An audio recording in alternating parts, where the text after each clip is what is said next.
रक्षाबंधन की कहानी। एक समय की बात है। किसी नगर में एक साहूकार रहता था, जिसके घर में 3 बहुएं और 3 बेटे रहते थे।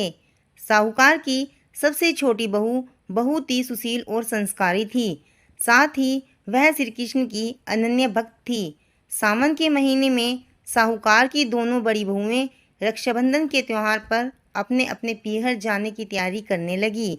सुबह उठकर जल्दी जल्दी घर का सारा काम करने लगी तो छोटी बहू ने उनसे पूछा, क्या बात है दीदी, आज इतने जल्दी जल्दी काम क्यों कर रही हो?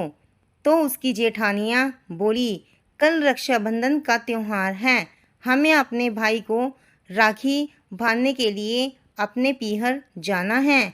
तेरा तो कोई भाई नहीं है, तू क्या जाने रक्षाबंधन के त्योहार का महत्व और भाई बहन के रिश्ते का महत्व। ये बात छोटी बहू को बहुत बुरी लगी और वह भगवान श्री कृष्ण की प्रतिमा के सामने बैठकर खूब रोई और बोली, अगर आज मेरा भाई होता तो मैं भी अपने पीहर जाती और अपने भाई को राखी बांधती। मैं भी रक्षाबंधन का त्योहार मनाती।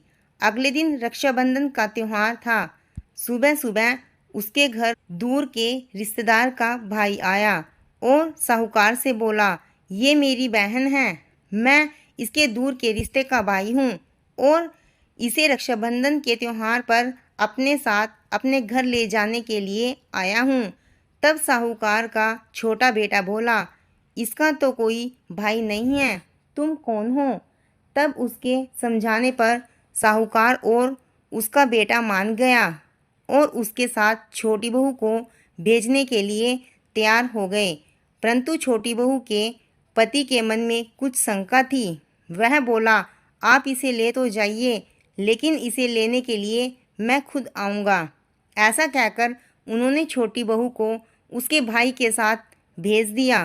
रास्ते में चलते चलते छोटी बहू ने अपने भाई से कहा, भैया तुम इतने सालों में कहाँ थे और तुम इतने सालों तक मुझसे रक्षाबंधन पर राखी बंधवाने क्यों नहीं आए?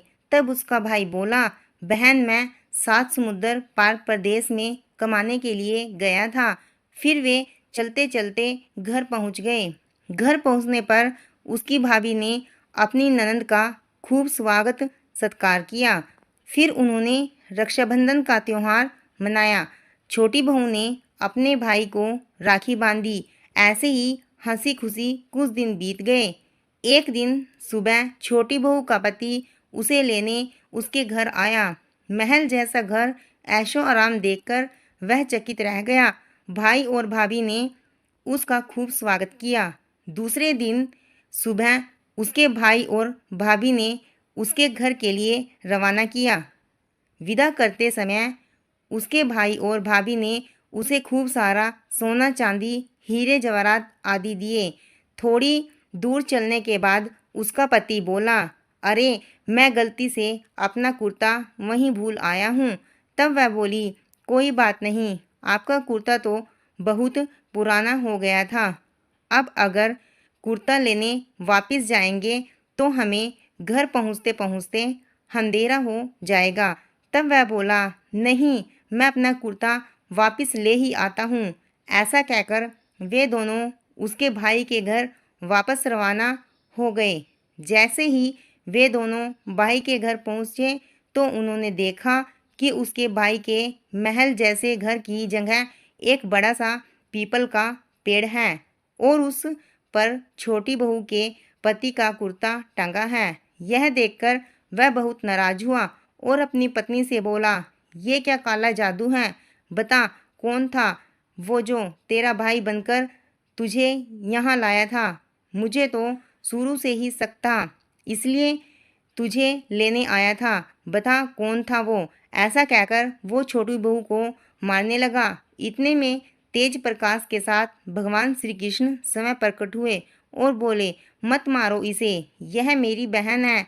ये मुझे हर साल रक्षाबंधन के त्यौहार पर राखी बांधती आई है और अब मैंने इसके भाई होने का फर्ज निभाया है।